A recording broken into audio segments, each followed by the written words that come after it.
back to the Early Weigh-In podcast. This week here for UFC Vegas 68, our second try here with Derrick Lewis and Sergey Spivak. Glad we got this one back on the books, though. I think there's going to be a finish here. Obvious Derrick Lewis fight, man. I'm real excited for this one. Rather unique card, though, that we have in our hands Saturday. It starts at midnight Eastern time, the main card does. A ton of Asian talent showcased on the card that I think originally was supposed to be over in Korea. And then on our prelims, you got the road to the UFC finals, the little tournament the UFC's been doing. We got 4 fighters looking to snag a contract there. And, looking through the card, despite the lack of name value, I think we've got some very good fights on our hands. I think there is some very good talent on this card I'm excited to see in the UFC going forward. I think we've got a lot of finishes on our hands, too, on Saturday. Coming off the heels of UFC 283, though, down in Rio de Janeiro, UFC's given us a week to digest our new light heavyweight champion and Jamal Hill, as well as Glover's retirement. Put on another classic on his way out, and your boy Brandon Moreno closed out the rivalry there with yet another finish. Best case scenario for the podcast, you and I both finished in the green on a pay-per-view. Nothing major, but some small profits for you to recap. Yeah, no, you nailed it. If we're exchanging the podcast hat, the casual cap, I'd much rather it be when we're both in the green. We'll take a look at your card first. You started off the night with a good underdog profit with Daniel Marcos. You had him at plus 145, and he made it look really easy. Simon Oliveira did not show up in that fight at all. Looking down your card, you had a violence parlay where you took the unders in the RoboCop fight and the Terrence McKinney fight. Those are usually going to produce the unders. I think that those were both solid plays. And then Jailton Almeida rounded out that parlay, finishing Shamil Abdurakhimov. You had 1.5 units on that, ended up profiting a little more than a unit. And I guess that if you were going to take one of these bets back, it'd probably be that doesn't start round 4, Glover Teixeira, Jamal Hill. Glover's durability, once again at 43 years old, it just continues to shine, I guess. And although he didn't get the W, I think that there was a moral win somewhere in there, You ended up the night plus 1.24 units with a 22% return on investment. Definitely a good night for you. Looking over at my card, Brandon Moreno, that was my biggest bet of the night. We ended up both cashing on him, and I think that we read it perfectly where we thought that Brandon Moreno was going to be the one to get the finish if somebody was going to. Then I also kind of went against the grain, picked Nicholas Dalby here. I knew it was going to be a closer fight, and I think Dalby did enough for me that I'm happy with that bet.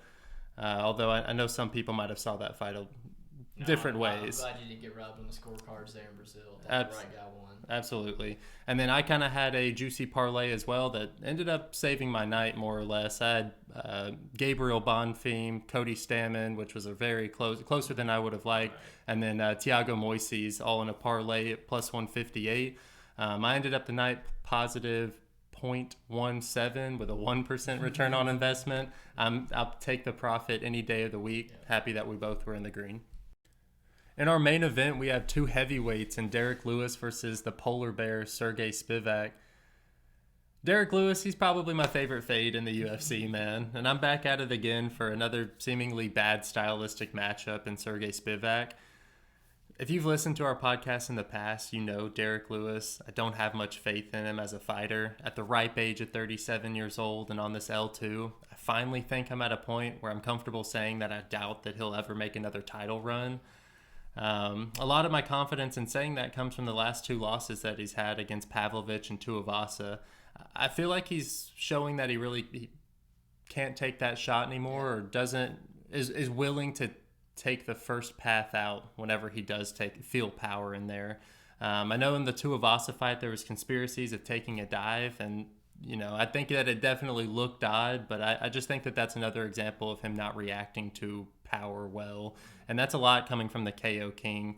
I think, as Lewis has progressed in his UFC career, his offensive techniques have pretty much stayed the same. He can throw a couple of spinning back kicks, roundhouse kicks that look cool, but ultimately they're not offering much of an actual threat offensively. With Sergey, I think you're getting a younger, more well-rounded fighter who's coming into his own at 27 years old, and now he's actually becoming the polar bear, filling out in his figure where he was coming in the 230s. He's now coming all the way up near 250. And I think that we're seeing it. He had a somewhat raw game coming into the UFC, and I think that as he's progressed, he's now got multiple paths to victory over somebody as limited as Derrick Lewis. Sergey, he's averaging over 4 takedowns per 15 minutes, and after watching his fight with Sakai, I think that his striking game is also improving with the way that he's combining shots to set up his takedowns, and I think that that'll be the key here over Derrick Lewis, who we've seen in the past can time up those takedown entries like the Curtis Blades fight. But I do think that if he can't land that early KO shot, that he's much more willing at this point in his career to look for the easy way out. So although I'm pretty high on Sergey Spivak, I hate that the price tag has shifted as much as it has. In their first matchup, I was pretty heavy on Sergey Spivak at minus 175, and now that you can only get him at minus 225 or worse, I think that I'm just gonna look for better spots on the card, and I'm willing to pass on this fight.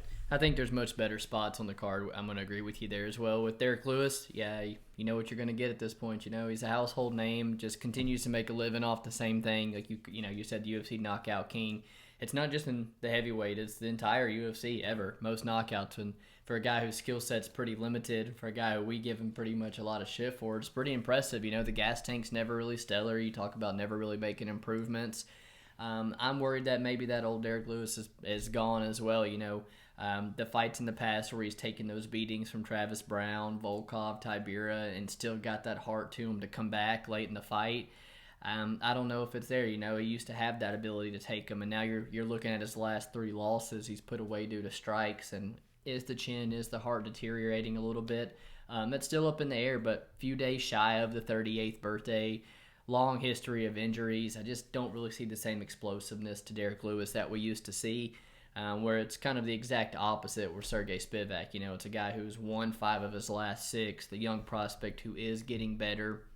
And his one loss is to Tom Aspinall, who's another killer top 3 heavyweight in a fight that Spivak took on short notice. The guy's 10 years younger, a far superior gas tank, and offers that, like you said, a skill set that Derrick Lewis has shown struggles with in the past. You bring up guys like Olenek, Latifi, DC, all light heavyweights who have moved up and still been able to find success wrestling. Derrick Lewis makes me think that Spivak, is definitely going to find his way to get him down as well. I bring up the Hardy fight for Spivak because he gets a single leg stuffed. He turns it into a clinch, dumps Greg Hardy on his head. Hardy finds a way back up, trips him from behind, finds a way back up, drags him down frontward. He's just got so many different ways to get this fight down to the mat that I think he is going to be, too much for Derrick Lewis. And when he gets on top, he's very heavy on top. He's very position over submission type of guy, and I don't know if that fuck you strength is just necessarily going to work in this matchup. I don't see it going the full 25 minutes. The longer it does go, I'm going to favor Spivak due to the type of fight, all the grappling that's going to be involved. And you got to, that's the minute winning here is going to be the takedown of Spivak. So I do hate betting against Derrick Lewis, but the pick's the same as last time. I'm going to go with Spivak inside the distance, but I'm kind of leaning toward it being a dogger pass at this current price tag as well. In our co-main event, we have Jung taking on Devin Clark in our light heavyweight division. Sort of surprised this is the co-main event here. You got both guys needing to bounce back after getting finished in their last fights, and not just getting finished, man, but I thought both guys really put on bad performances. Jung goes in there with Dustin Jacoby, a glory kickboxer, stands right in front of him.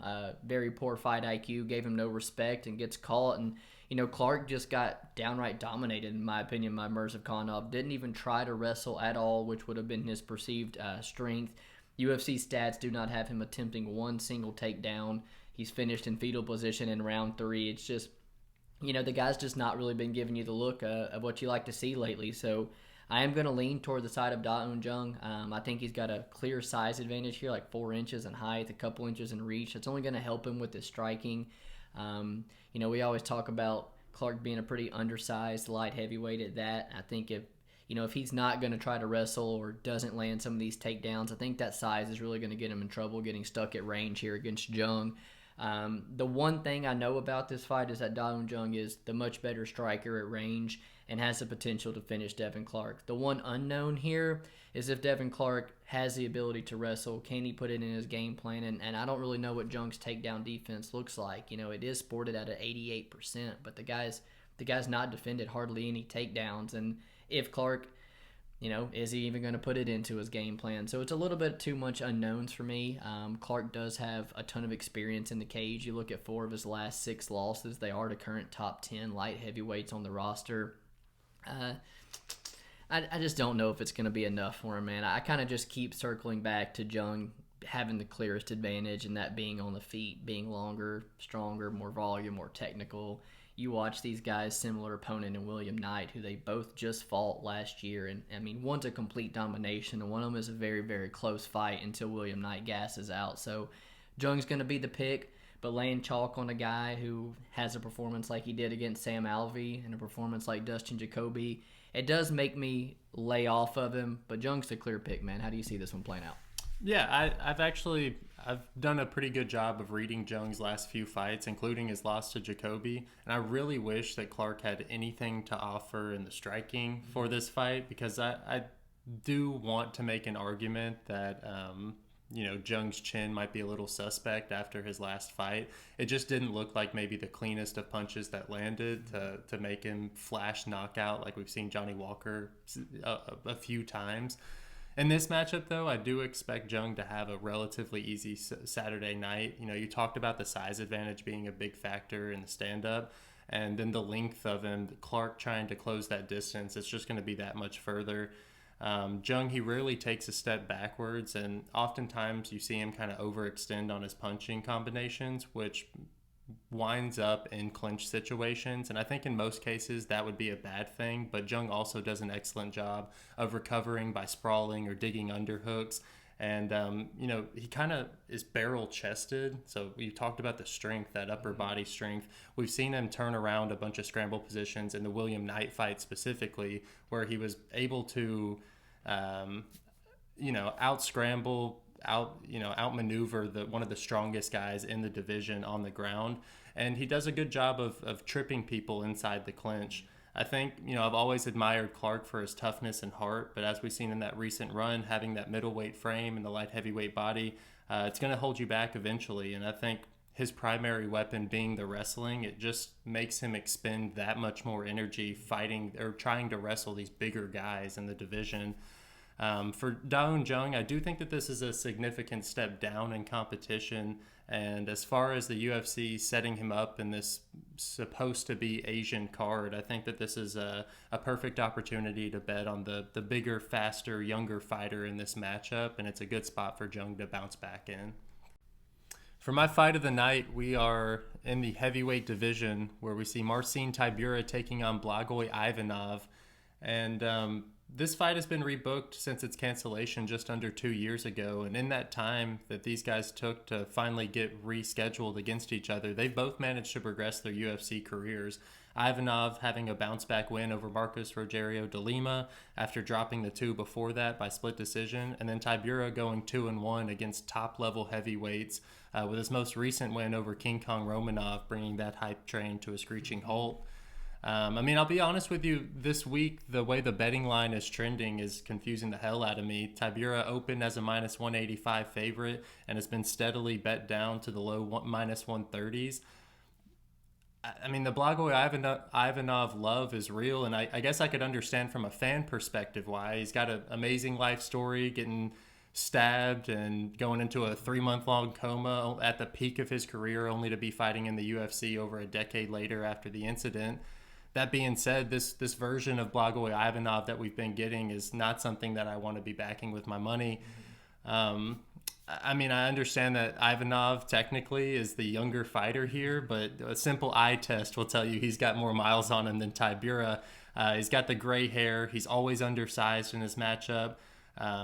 It's just not what you want to see. And for the first time in his career, in his last fight, he busted out the knee pads, man. The universal sign that your body is no longer holding up anymore and that your days are numbered in the sport. I actually think the line on this fight, like I said, I expected this line to go the other way with Tybura's most recent win being over Romanov. Usually there's a big overcorrection when we see a dog get the upset. But I'm not complaining. I think, I like Tybura here for a few different reasons. First, I love the size advantage he'll have specifically when it comes to cage control, which I'm expecting a lot of with these two fighters. Another thing that I think will help him sway the judges is the activity on the feet at range. Even when he's not landing or throwing threatening shots, he's constantly throwing front kicks, just generally sticking punches in the face of his opponents to throw them off the rhythm. And then lastly, I think all signs point to Tybura when it comes to answering the question of who has the bigger takedown threat. He's averaging a little under 1.5 takedowns per fight, and I kind of see him more as an opportunist more than anything. None of his takedowns come from a point of desperation or an alternative to game plan A.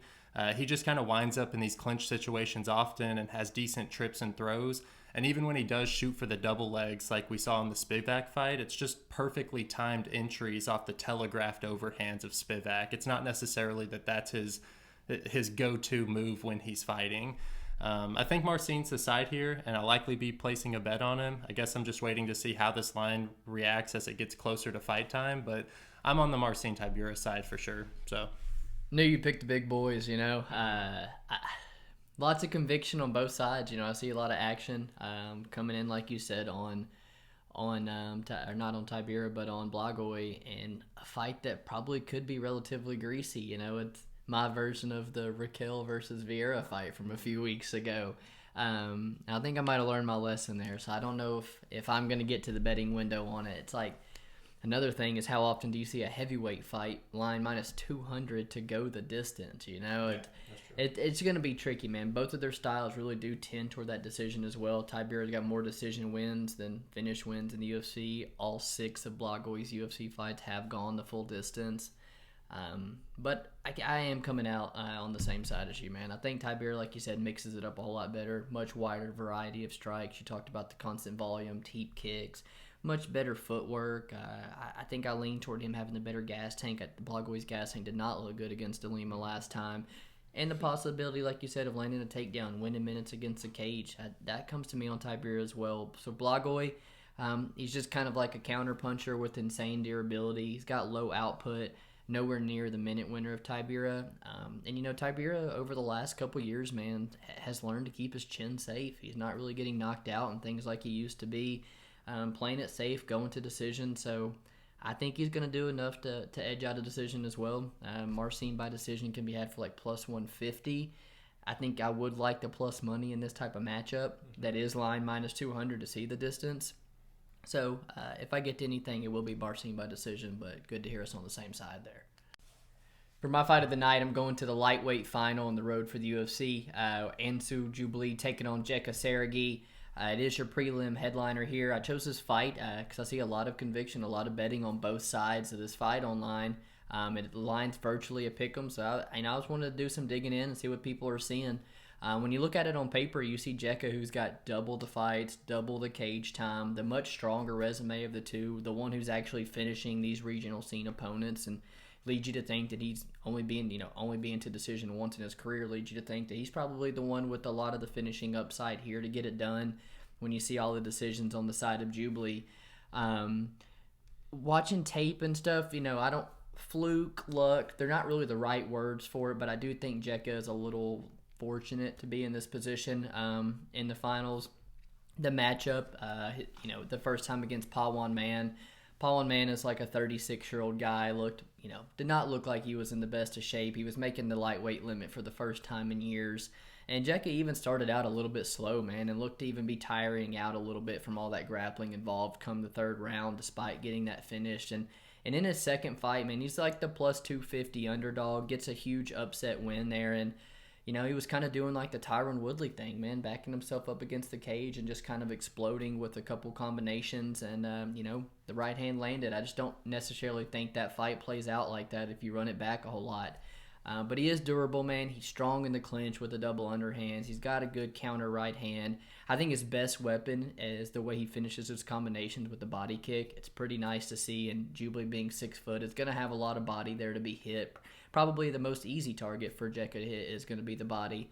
But, man, Jubli cashing his ticket as an underdog to be here as well. He actually had to fight once because his first opponent missed weight.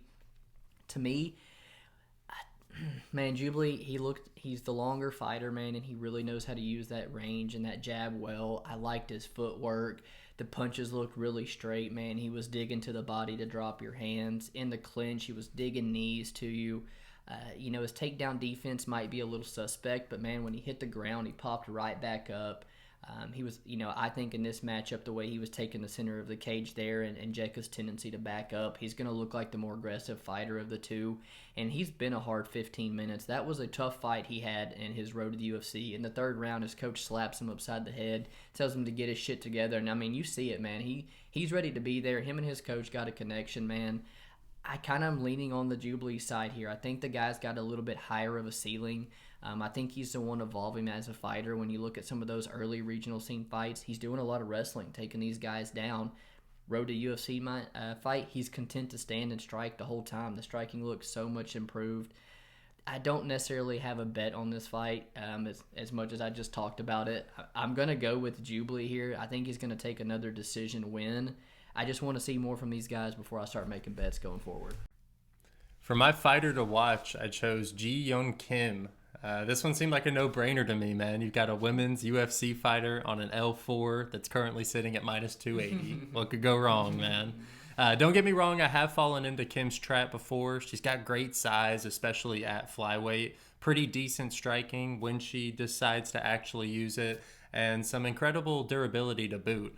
All that being said, I'm fully convinced that she is not a very good fighter, man. And I think that there are plenty of other favorites on this card that would be far less frustrating to watch than laying juice on Kim in this spot. If I was going to bet Kim here, I think it would be leaning by KO. We've seen her land with power against her opponents when she's throwing in the past. Nadia Kasim back in 2019. And I know it seems like a little bit of a stretch, but Bohm definitely has shown some defensive liabilities in her stand-up. She drops her hands often, and if her opponents are throwing in combination, they tend to land. Bohm has gotten caught a few times, and her fight with Lipsky is the big one that stands out. And even though Leonardo isn't that high level of a striker by any means, she did have some success on the feet with Bohm. That's a bad loss. That's a really bad loss. I agree. I expect Kim to win this, and this is just yet another fight that I feel like was made to showcase the skills of the Asian fighter here. She's had a really tough run as of recently, and this seems like a perfect spot to bounce back for Jung Kim, which is why she's my fighter to watch. I like it, man. For me, I'm going to go fighter to watch as Yusaku Kinoshita is making his UFC debut Saturday. He's coming off his round 3 TKO win on the Contender Series. So it's not a road to UFC guy. It looks to be like the UFC already kind of had their eyes on this guy previously. He's 22 years old, sporting a 6-1 record. That should be 7-0. You'll hear it all week. This guy drops his opponent, starts curb stomping him to get the finish, which is completely legal in that organization, but proceeds to get disqualified because he grabs the fence while doing so. He's taking on Adam Fugit here, who I saw in an interview this week, just found out that he's going to be fighting at a different time because of the card change for the people in Asia. So something to keep in mind as well. He previously made his UFC debut last time against another prospect UFC really likes, and Michael Morales, who put him away in round 3. Fugit's a decent grappler, man. He's older. He's got that grinding style that could test the newcomer in Kinoshita, but the striking defense of Adam Fugit is a lot left to be desired, and I think it's going to get him in trouble. Kinoshita is a very violent dude that I think is going to take over this fight and put Adam away. He's finished all 6 of his wins inside the distance, all 5 of the amateur wins as well. Younger, faster, a lot more technical. The counter left hand that he landed on the Contender Series is beautiful. Money has poured in on him. I do agree he is the side here, but at the current line, could it be a little bit wide? Is Fugit his hardest test to date? Is he maybe going to test that takedown defense? Maybe, but man, I'm excited to see Kinoshita moving forward. I think he goes out here and finishes Adam Fugit. Because of the lack of underdogs on this card that we liked, we are combining our pick into Derrick Lewis. Yeah. I think that he's got the most reasonable path to victory here, and it makes him a pretty easy underdog compared to what we're looking at for the rest of the card. Yeah, when you look at the rest of the card, a lot of these guys do seem like they're lined up in a pretty favorable matchup. Like last week, I was all over Daniel Marcos. I looked at the card this week, and I was like, I don't want anybody, who's sitting at plus money right now. And there's not a lot of tape on them as well. So Black Beast, I think, is kind of just overdue for a Black Beast TKO at this point. You know, he's no stranger to having someone trying to take him down. He's as alive as anybody to knock you out, just needing to land one. And you know the picture floating around Twitter, man. He maybe is taking a little bit serious. Maybe he is in better shape here. Whether I don't really know what to think of it, but if he's got more gas tank to him, makes cash and underdog ticket even a little better, man. So I think we're going to be on the Sergey Spivak side as far as a pick, but man, a plus 190 ticket on Derrick Lewis for a guy who could end anybody's night very quickly could be a gift of a line. And it's also nice to see, like you talked about, he's done it plenty of times in the past. And I look at the Curtis Blades fight specifically. Right. I think Curtis is a far better fighter than Sergey Spivak. And if Derrick Lewis can understand his timing and get his timing just in the second round, I think over 5 rounds, Sergey Spivak, it is very possible that he slips up, doesn't set up his entry as well, and Derrick Lewis holds that power all the way till the end. For my prop to watch, kind of an odd one. I'm taking Jung Kim by knockout. I explained it whenever I was breaking her down as my fighter to watch, but Mandy Bohm has so many defensive holes in her stand-up game, and I think that she, especially as the fight drags on, is very prone to allowing her hands to drop and only blocking the first punch. If Jung Kim does to pick up the activity and starts to throw in even 3-punch combinations, I think that last punch is going to be catching Mandy Bohm.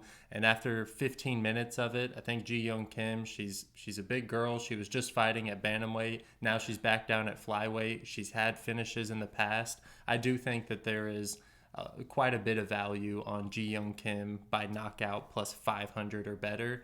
And by the looks of it, it looks like some people are also getting that same feeling. And I think by come fight time, she'll put on a pretty good show for us at plus 500 for that KO. Both's been TKO'd in the UFC, right? She is not. No.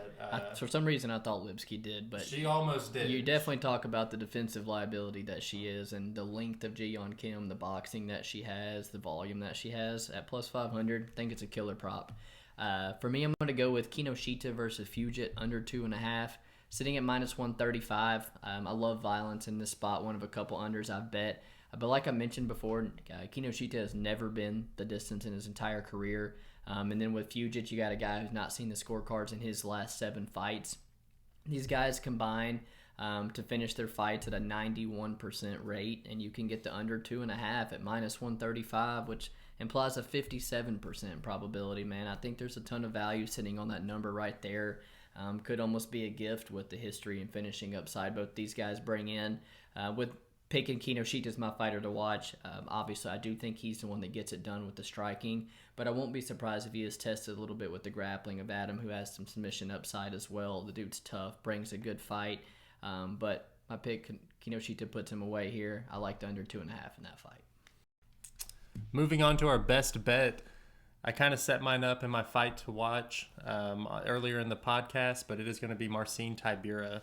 That line just continues to creep down. Yeah. Doesn't look like it's going to be stopping anytime soon. And if I can get close to pick'ems on the bigger, more well-rounded fighter in Marcin Tybura, I think that it's a really solid spot. I think he's proven himself more than Blagoy Ivanov. And just judging by the last few fights that Blagoy's had, he's not on the right side of split decisions a lot of the time. And I think that Marcin, being the bigger guy, he's going to be winning a lot of the exchanges when it comes to cage control. And even though that's not being graded as much as it should be in today's UFC, I do think that it'll be enough of a look to the judges that Marcin's the one who's pushing the pace. He's throwing more shots out there, even if they're not doing damage. And for a fight that's probably going to be going to the judges, I think that Marcin's just got the style to win minutes here, which is why he's going to be my best bet of the card.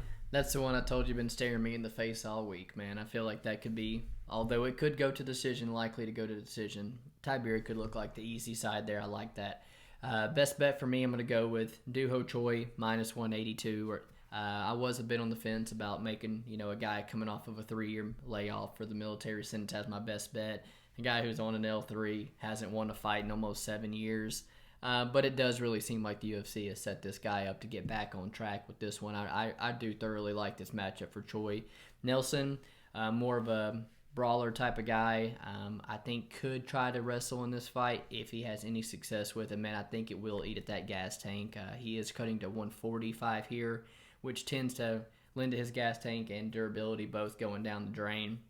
And while it's on the feet, man, it's this choice fight all day long. This guy is twice the striker of Kyle Nelson, twice as technical. His hand speed is just going to be on another level. And for the nice-looking little nerd guy he is, he actually has some real power and shocks guys when he lands. Sharp jab, nice 1-2, just a good variety of kicks. And I think Nelson is going to get pieced apart just about as long as he can take it. I see that finish coming in round 2 for Du Hoi Choi, who's finished his last 7 wins inside the distance. I talk about that weight cut taking the durability from Kyle Nelson. I think when one of these punches land, we are going to see him go down.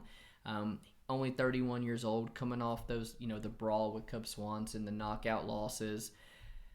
When Jeremy Stevens hits people, they don't fucking move. I don't mind that loss, but I do think this time off could be good for the guy, who's still young, giving him some time to rest. The under 2.5, I think, is also a killer play, but Choi money line for my best bet this week. Moving on to our quick pick section of the podcast, we go to our first fight of the night in the flyweight division where we see Tatsuro Taira taking on Jesus Aguilar. I think that this is going to be a pretty easy fight for Tatsuro Taira on Saturday. I think that this is the setup fight for the 23-year-old, and I think the UFC is looking to get this guy built up before they start feeding him to anybody who could actually beat him. Yeah, man. They're putting him as the first fight of the night as well. They want finishes there. They're trying to highlight some money, and that is Tatsuro Taira, who's the minus 1,000 favorite. And you can get minus 175 for inside the distance. For a minus 1,000 favorite, I think that's the play that I have made this week. Ji-Yeon Park taking on Dennis Tulilian in the middleweight division. Dennis is a handful early on, but historically his takedown defense doesn't really hold up. His cardio doesn't really hold up. I like Ji-Yeon Park to get the wrestling going and maybe find a round 3 finish. Yeah, I'm with you. I'm on the Iron Turtle as well. Moving down to the flyweight division, Ji-Yeon Kim versus Mandy Bohm. I think Ji-Yeon Kim, this is one of the very few matchups that actually work out for her in the UFC, and probably a spot where she should do well on Saturday. I think they've all been calling her Mandy Bum for a reason. I like Ji-Yeon Kim to get back on track as well. In the men's flyweight division, first road to the UFC fight, we got Hyung-Sung Park taking on Seung-Guk Choi. Park, I think, is about the minus 200 favorite, and I do think he has the higher ceiling. I think he's the more rounded of the two, so Park is going to be the side there. Not a lot of tape, not a lot of conviction there for me. Yeah, admittedly, I did not do the type of study that I'd like to on this fight, but I'm with you. I'm going to go Hyun-Sung Park here as well. Moving up to the 135-pound division, Rinya Nakamura versus Toshiomi Kazama. I liked the breakdown that you gave earlier, man. I think I'm on the Rinya Nakamura fight. I do think that he's the rightful favorite here. Yeah, man, I've been talking to you about Rinya all week. I think the guy's got a legit ceiling in the UFC. The guy's got, national level wrestling from Japan, but you wouldn't even see it when you watch some of the road to the UFC fights. This guy is very much improving his striking, and I think there's some potential for this guy. Rinya Nakamura, I think he gets the job done inside the distance. Moving on up, Zha Yi taking on Jeong Yeong Lee. This is the fight here for me that I just really didn't have too much interest in betting. You got the 9-1 Lee as a significant favorite. To me, looks like he has a higher ceiling versus a guy who probably does have the more experience, but it looks to be at a pretty low level. So I'm going to take Lee by decision. Yeah, I'm with you. It's not really one that I have a lot of conviction on, but I'll also lean the Lee side. Moving up to the lightweight division, we see Anshul Jubli taking on Jeka Saragih. And I'm on the Jubli side here. I think that he's the bigger guy. I think that that'll play quite a big factor here, and I like his undefeated record too. Good to hear you on that side as well. Put a lot of tape into that one. Didn't really come out with enough conviction to bet either side, but I see a lot of love for the underdog and Jeka Saragih online. I get it, man. He's got the finishing upside and, double the fight experience, but I think Jubli is seriously making strides at this point in his career, and he's going to be the side I'm on as well. In the main card, kicking us off in the welterweight division, we see Yusaku Kinoshita taking on Adam Fugit. Another fight that I've hit the under 2.5 on. I like Kinoshita to get the job done. Yeah, everything's set up for Kinoshita to get the W here, and I'm not going to go against the grain. Moving down to the featherweight division, Du Hoi Choi taking on Kyle Nelson. Again, it's not one that I love laying juice on the fighter who's been on the long layoff, but I do think that this is a setup fight for Du Hoi Choi here. Kyle Nelson has never really shown me something that I want to back. Right, yeah. I'm on Du Hoi Choi's money line. I'm on the under 2.5. I like him to put Kyle Nelson away with strikes on Saturday. Your fight of the night, Marcin, Tybura, Blagoy, Ivanov. Hearing your, thoughts on it, kind of agreeing with me as well, man. If you do get to the window on Marcin, I might be telling you, I might be right behind you. He's going to be the pick by decision for me. Yeah, I think Marcin, this is a tailor-made fight for him, I guess. He doesn't have to worry about the power. It's somebody who's willing to just press up against with him, and I think that Tybura being the bigger guy, this is all for him.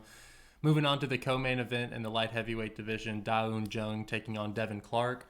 I think Daeun Jung is just high enough level that the size discrepancy that Devin Clark has always struggled with will play a factor here, and I think that Daeun Jung will get the W on Saturday.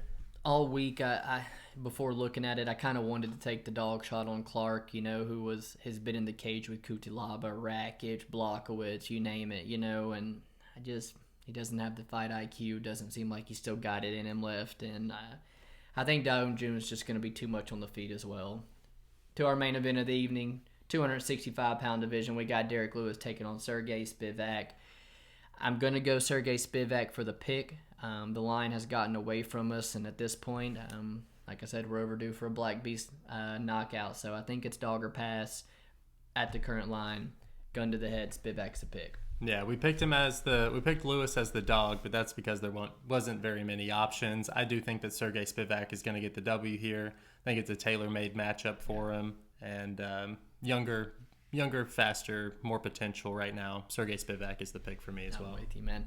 Appreciate you guys hanging out with us, breaking down 12 fights here for you guys, going down at midnight, I believe, on Saturday, showcasing all the Asian talent here the UFC is trying to bring over. Please do us a quick favor, like the video, sub to the channel, let us know who you guys have in the main event as well. Appreciate you hanging out with us. We'll see you next week. Peace.